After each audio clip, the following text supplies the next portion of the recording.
In theory, the crafting station is a really great idea. In practice, though, the economy that wargaming has set forth is an absolute freaking joke. If you want to 100% the crafting station and obtain the Tier 7 Schill, you could go about it in a few ways. You could use premium days. 30 premium days is 1% completion, so you're going to need 3,000 of them. I hope you have a few extras lying around. And that makes me curious. How much is 3,000 premium days worth in US dollars? Well, if we buy one premium day at a time, it's going to cost 125 doubloons. 3,000 premium days? That's 375,000 doubloons. We better go to the store and buy some doubloon packs here. 30,000 doubloons for $100 is the best deal. And we're going to have to buy 12 and a half of them. So 1,250 US dollars if you want to buy the Schill with premium days. Well, maybe that's not the best option. Let's keep looking. We could use silver. It's an in-game currency and it's free to earn. You can just earn it, right? You're going to need 400 million silver. So if you're a Chad, you earn 1 million silver in every game you play in your Tier 7 premium with your boosters and your premium days. It would take 400 games to stack up that much silver. Not bad, but this event is going on for 20 days, so you'll have to do 20 games like that every day for the rest of this update. All right, how about global XP? 25 GXP is worth 1 doubloon, so you're going to need 200,000 doubloons, which again, if we bought that 30k doubloon pack in the store, it's going to set us back just under $700. Now, the cool thing is you can mix and match all of these, right? A little bit of this, a little bit of that, and I think that is how it is intended to be done, of course, so that people with insane amounts of resources can blow it all. Again, it's a great idea, and I think in its current format, it could benefit a few people. How many people? I don't know. I would imagine less than 1% of the actual player base, just a guess. To me, this is not for veteran players. This is for the extreme whales, pure and simple. Now, I understand why this was implemented. It was brought in for the folks that are complaining that they have 3,000 premium days, 6,000 promotion orders, and nothing to do with it. Okay, cool. I get that. However, the conversion rates for these resources is an absolute scam. Just for fun, let's say the Schill was half as expensive. It would take half as many resources. Still, 1,500 premium days. That's worth 625 US dollars if you bought one day at a time. Say we're really smart though, and we buy a year's worth at a time, $312. Now, that's a bargain. It doesn't bother me that there are players out there that do want to spend this kind of money on the game. I'm all for it. It keeps the lights on, so to speak. I've always said that. And I've always said this is a free-to-play game. At the end of the day, nobody has a gun to your head. You don't have to buy premium time, premium ships. You don't have to buy the Schill. I've always said that. You can play this game without spending any money or spending small quantities of money and still have fun. I do it on WoW's PC. I've only spent 10 or 20 bucks on that account over there, and I still enjoy myself.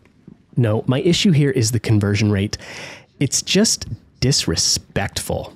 30 premium days for 1% completion is freaking mental, or 50,000 global XP for 1% completion.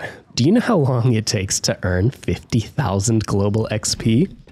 Hello, wargaming employees, do you know how long it takes to earn 50,000 global XP? This is so out of touch with reality in my eyes that I have a hard time verbalizing it, honestly. So I'm going to stop while I'm ahead and leave it at this. People spend a lot of time and money to earn what they've earned in this game. Thousands of hours, thousands of dollars.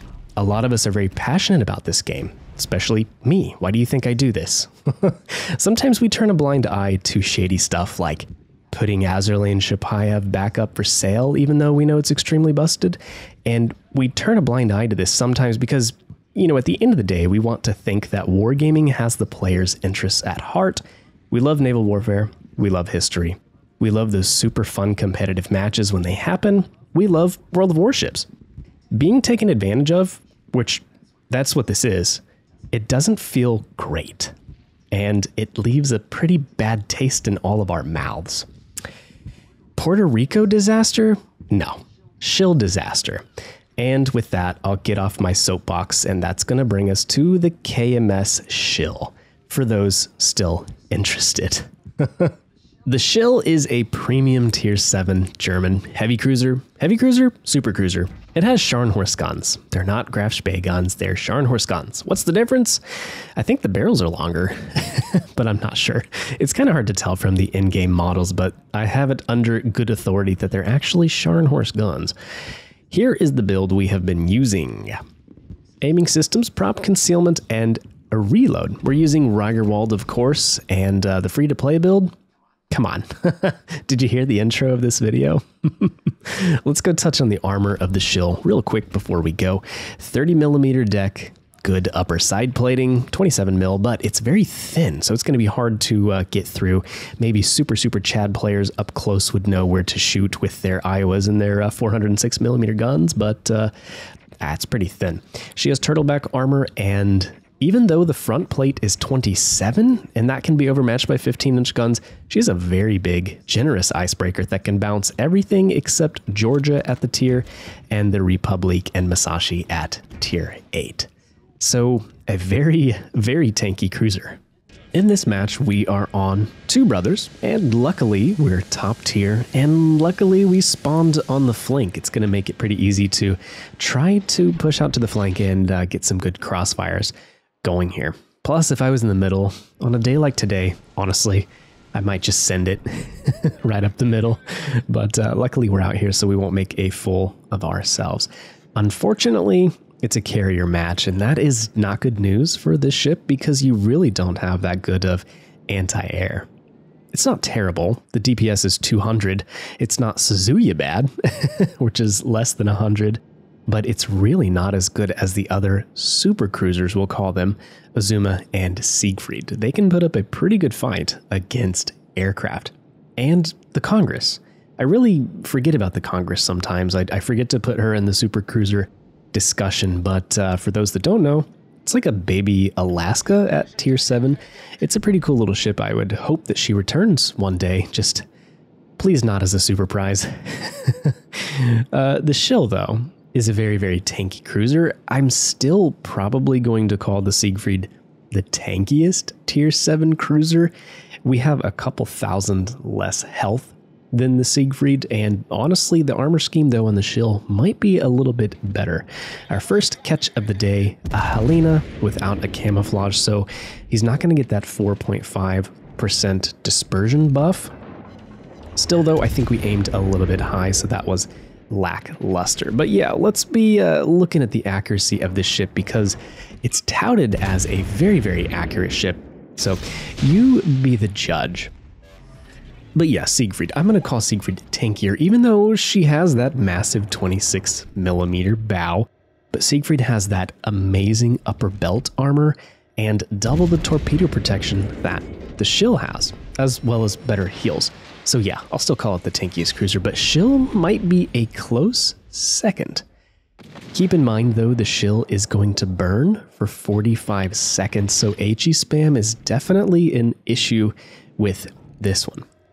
Now we have an Ashitaka here, a Helena, and there is another ship that had to spawn with them. We got a DD, the ZF6, so they have a DD too. The question is, where is he? We're going to turn left, duck behind this island a little bit, and let's see if we drop spot. Now, we already sent the torpedoes off of this side of the ship, which is unfortunate. But it looks like ZF6 has some good torps coming out, so the Ashitaka is probably going to get yeeted here, and we just need to protect our 27mm bow. If the Ashitaka knew where to aim, he could deal a good amount of damage. The sonar is up, and it reveals the Fletcher right here behind the island. So, I mean, he's stuck in our sonar now because we have a 5.6 kilometer sonar. Very good, big, beautiful German sonar. And yeah, he's definitely stuck here. Ashitaka is going to go down, and we'll go around this corner and see if we can finish off the Helena. Now, the 283mm guns, they have some issues. Partially because they can only overpin, or I'm sorry, they can only overmatch 19mm of armor, and basically anything up here at this tier, any cruiser, is going to be able to shrug that off if they decide to bow tank you. So even though this could be touted as a cruiser killer, I've found my engagements with cruisers not that great. Now this guy is going broadside and he's just going to make it easy on us, but a cruiser player who knows what they're doing can honestly be a big thorn in the side of the Schill. So we got Helena out of here, and the Fletcher is in a little bit of a pickle, I would say. I thought he was going to come around the corner and rush us, but alas, he is not. He's going back the other direction. Unfortunately, he gets our ZF6, which that kind of stinks, but still, we're ahead 2 ships. Well, we're only ahead 1 ship now, and it's going to be fine. Now that accuracy was pretty good at 4 km. We hit him with all 6 shells, 1 more salvo, and we should be able to finish him off. We see the secondaries going off here. Now, Schill has a pretty good sized, carrier. To like start the salivating now. He's so close. Yeah, we're definitely going to go try to run down the carrier. Schill's secondaries though, a pretty decent secondary armament. If you look right up above the 283mm turrets, you have 2 150mm turrets. German 150s are great. They should pin 32mm of armor. And then also on the sides, each side of the ship, you have 6 105mm guns. So it's a pretty good secondary armament. And I think on this build here, I didn't do anything to spec into it, but it is 6.3 kilometers. Now, the problem with it is I don't think they have any buffs to accuracy. As you could see when we were close to the Helena and the Fletcher there, I mean, are you really going to hit that many secondary shells? So I definitely wouldn't build into it. It's not that powerful. You're going to want to build into the main guns. But it is worth noting that the ship has a decent secondary armament and a decent range. If we angle, we should be able to shrug off anything the turrets can throw at us. And I bet you that carrier is turning around now, but that's fine. I didn't want to sail close to the turrets and get caught in between a crossfire from the Chicago and the turrets. So yeah, we're kind of taking the scenic route here, and that's okay. I'd rather not die. I've seen games like this where, you know, it's a sure win, sure, and then you do something stupid and all of your teammates do something stupid and then it's a loss. I've seen that plenty of times.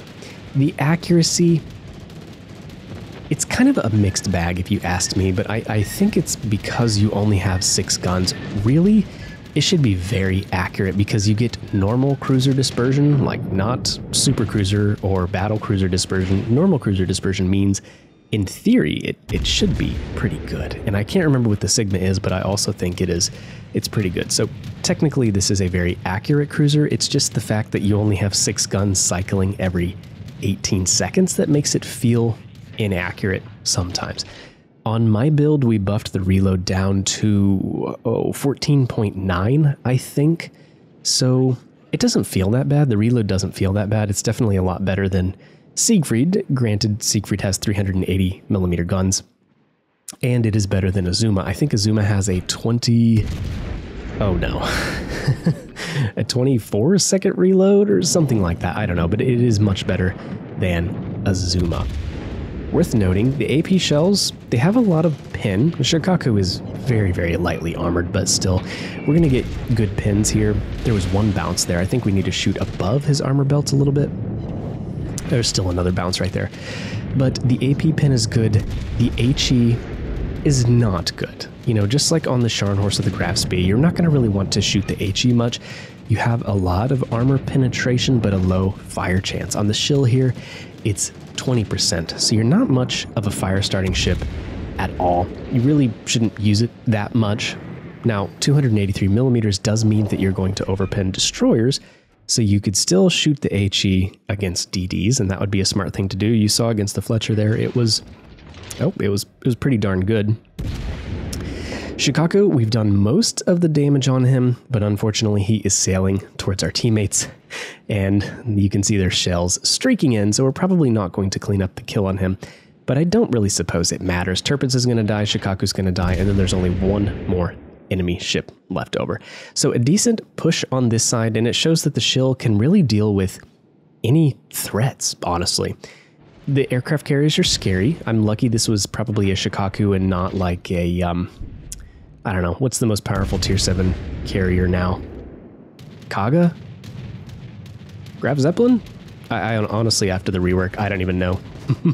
But I don't think it's the Shikaku, so we probably lucked out there. But yeah, we dealt with DDs, we dealt with cruisers, and if it comes to 1v1s against a battleship, the Schill can absolutely brawl with them pretty good. Just keep your armor angled on the way in, and you have a pretty strong torpedo armament. You have 8 on each side, and they are the classic German 533 millimeter Vierlings, I think it's pronounced. They don't deal a lot of damage, 13,700 per torp hit, but, you know, they're decently fast. They reload in a decent amount of time. They're not bad. Now, the Schill's torpedoes are much, much better than, say, the Graf Speye's torpedoes because they reach 10 kilometers. I mean, that is pretty darn good. 65 knots is average. But yeah, I mean, they're good if you're kiting away. You can dump them on enemies, you know, coming in towards you. And in a brawl, yeah, they're going to do just fine. Now, the bad thing about them is they're located in the center of the ship. And if you've ever played the Pommern, when you have a German torpedo armament, whatever, right on the middle of the side of your ship, they get knocked a lot because that is where the most of the enemy shells are going to land. They're going to target the center of your ship, or, you know, they'll target your bow and the shells are going to land in the center of your ship. So my torpedoes got knocked a lot. A lot of times they were out of action, and in this game, we should showcase that. Here we are on Trap, and this turned into another decent match. Some of the team play today was a little disheartening, but that's just how it goes. So yeah, decent secondaries, I suppose. Pretty good torpedoes for German standards. The guns are good.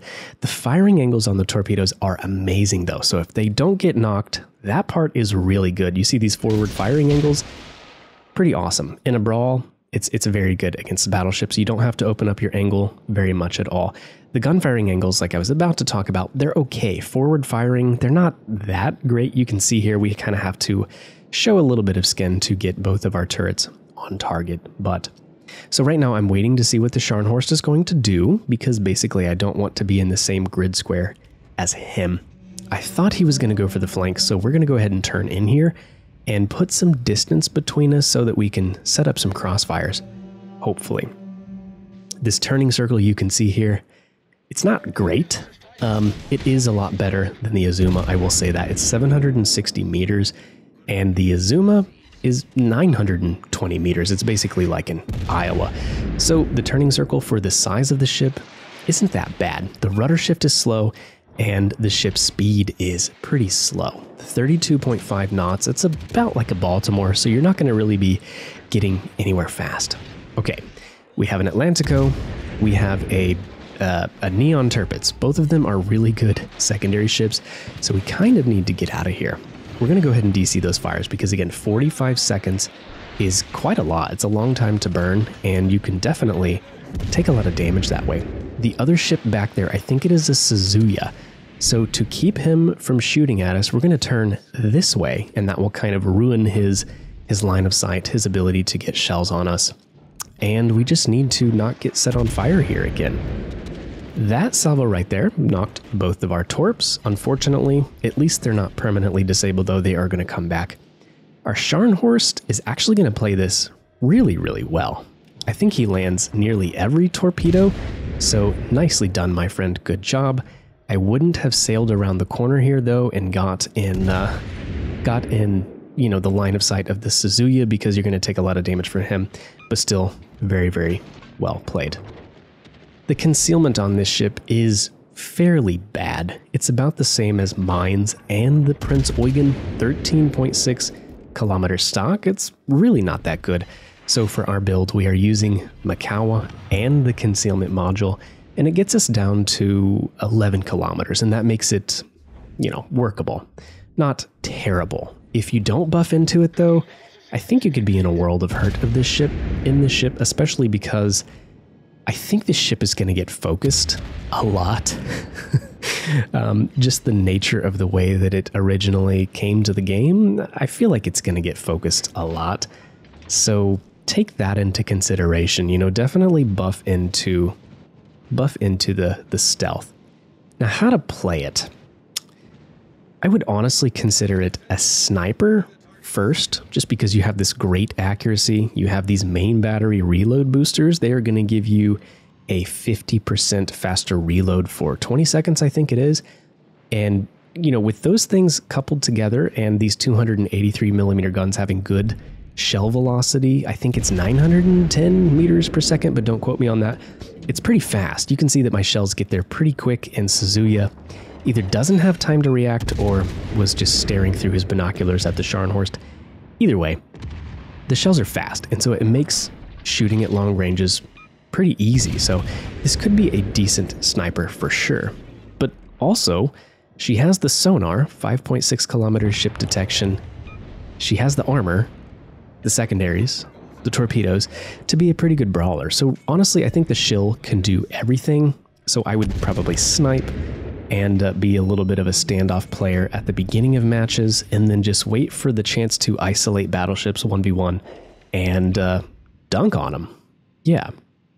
Hunting for broadsides is a big thing in this ship. Luckily, the Suzuya is obliging us here, but again, like I mentioned earlier, even a Suzuya, as lightly armored as it is, I think it still has 25 millimeters of plating, which is plenty to shrug off these 283 millimeter AP rounds.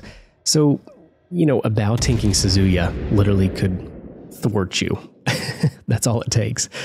Yeah, you just have to be looking for broadsides if you really want to have any, you know, amount of fun in this ship.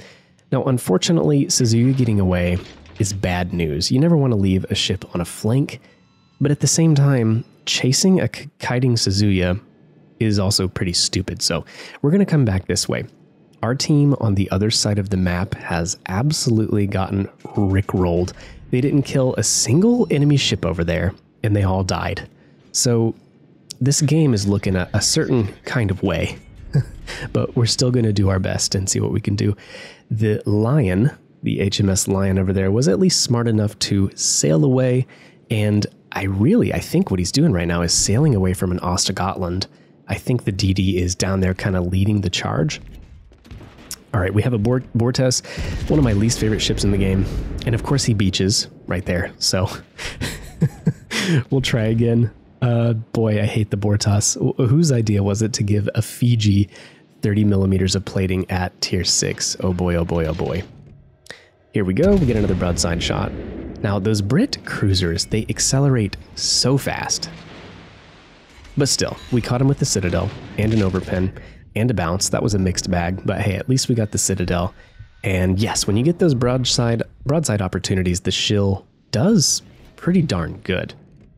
The heals are okay, good for about 8,000 or so health apiece. They're okay, pretty good for a good-sized cruiser, so I would definitely recommend taking something with fully packed. If you don't have Ragerwald, well, you could use Muller. I think Muller would be a good option and do all DPM perks and then fully packed, and Makawa for stealth, and you'll have a pretty good heal build. 3 heals, 3 sonars, 3 main battery reload boosters, so yeah, you'll be sitting pretty. We have a Francesco over here, a North Carolina, and the Bortas is finally going to die. Although not from us, but these are all tier 6 ships. We should be able to bully them pretty good. And the Ostgotland we were talking about is now in D. And unfortunately, even worse, that Suzuya on the north side of C is going to be headed back this way. So really, we're in a pickle. And I think the best thing we can do right now is just survive, let the enemies keep coming to us, and then hopefully we can kind of kill a few of them and then be able to make some moves. Now, our destroyer, it would be really good if he were able to head for B-cap or be down here trying to spot the Ostgotland. That would be the most helpful thing, because time's running out on the match and we're losing on points quite a bit. Getting a reset on Ostgotland would have been huge here and not letting him take D, but alas, it is too late. We tried for some lucky torps, but yeah, we didn't connect any. And I don't know, maybe I could have sailed in here and sailed right towards D-cap, but honestly, I think, you know, that crossfire between all those battleships and then sailing into Ostgotland torpedoes would have been death.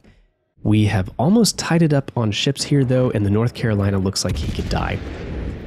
we're using the HE because really we just don't have a chance. But the Charles Martel, that would be a good opportunity to use some AP. So we'll see how we do against him. Well, for as much complaining as I did at the beginning of this video on how expensive the Schill is to obtain, I still think this 5-year birthday anniversary was actually pretty good for players when you look at what you could get for relatively cheap. So the Rio de Janeiro, I hope I'm pronouncing that correctly, the Rio, let's call her the Rio. You could get the Rio basically for free. If you bought the Admiralty backing and you earned enough drachmas, I think 6,500, you could also get the Georgia, the Belfast 43, the Independence, the Aigle, and one other ship that I'm forgetting. Did I say Georgia, B-43? Siegfried. Yeah. So there were a lot of ships that came back that you could obtain for really $10 if you did the web event and the advent calendar and you got the Admiralty backing. And also, by doing the calendar, you would have got a Super 5 crate. So somebody in the Georgia video, I think I pinned it, but the Georgia video I did a week ago on my channel, you can go read the comments there, but the guy calculated it all, and really you could get 3 premium ships for like less than $10. And that's pretty good. That's better than we're going to find at Christmas time and Black Friday, I would assume. So, you know, for the criticism that I give, I do think this was a good update, you know, in terms of what you can get. The Siegfried, the B-43, and, you know, it's not like they're just giving crap ships. Those are really good ships, especially the Georgia. I mean, that to me, I would say that's probably like top 5, top 10 battleships at tier 7. It's just extremely good and extremely fun. So definitely some grinding involved to get those ships, you know, doing the web event, and you have to spend some promotion orders on the web event, I do believe, and the calendar, you know, grinding every day for the calendar. But overall, you know, I think it was a good update. It's just too bad that it's going to be marred by the Schill thing. This is all that people are going to remember about this update now, is how ridiculously overpriced, you know, the conversion of materials were for the Schill. And that's a shame. You know, I never want to focus on the negative. I try not to do that on this channel, and maybe I'm too nice, but, you know, we don't go to YouTube channels about gaming to, you know, be up in arms about everything and be negative. I like to keep things light, positive, fun, happy, cheery. As I overpin the Charlie Martelli, honestly, that shell just went a little too high. And we're pinging our destroyer to please head for B-cap. Even though at this point, I don't know that we have enough time to come back. So really what that destroyer should do, even though I'm madly pinging, I apologize, that destroyer should come up here and try to find the Ostgotland. Because if no one spots the Oster and he sails away for 3 minutes, well, we lose. I'm going to turn here, see if we can kill the Suzuya, and then we'll head for the Ostgotland. Now, unfortunately, knowing now what I know, I should have headed for the Ostgotland now, like right now. I should have gone for him. In fact, I think he takes a couple cheeky shots at me here. But I saw Suzuya, and I wanted to use this AP and this reload booster to see what we could do. So that's on me. We do finally get the Suzuya. It has a very agile ship, and I think he is juking and jiving, and that's kind of why he's dodging these a little bit there. I see those torpedoes go by, and it made me wonder where the Ostgotland was, because right now I didn't know that he is off in front of the island over here to my right, shooting at me now.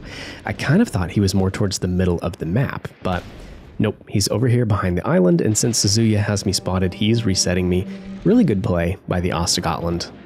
Very good play, honestly. And yeah, it's probably going to be too late to come back from this one, but you know, I always try. 10 km torps, we might as well throw them down and see if we get lucky, if the Ostgotland's going to get a little bit greedy, and we're pinging our teammates here to let them know where he is. The Schill. I think it's a pretty fun ship. It's strong, but not overpowered by any means. I think that you could go buy the Wichita in the store, the best choice Wichita from Wish, if you will. You could go buy that ship in the store and have just as high, if not more, of a battle impact than the Schill here. But she is unique, she is fun, pretty cool looking, honestly. I don't know where this ship came from historically, you know, like what design it was based on or this or that. It definitely is very Graf Spee-ish, but a lot longer, sleeker. I don't know. Cool ship, cool ship. I think it's a cool design, but obviously it's not going to be worth the amount of money that they are asking for it, and that's that. We have the HE loaded, and we have the sonar on for, well, just a little bit longer here, as the Scotland sends his torpedoes at us, but, you know, at this point, only a really, really terrible player would throw this. Maybe the Mighty Jingles in his Game of Throws videos has negated some of these players doing really stupid things at the end of matches here, but yeah, the Ostergotland's going to carry it and win it for them. Overall, though, you know, I wouldn't be wailing for this ship at all. Don't do it. There are much better things to spend your resources on. You know, spend the $10 and the rest of this update, you know, you could get the Georgia, you could get the Rio, and you could get a Super 5 container, all for minimal amounts of money, and keep that money in your pocket. I'm curious what you guys think of the Schill and the crafting station, which again is a great idea in theory. Let me know in the comment section down below. This is Derka signing off. I'll catch you in the next one. See ya.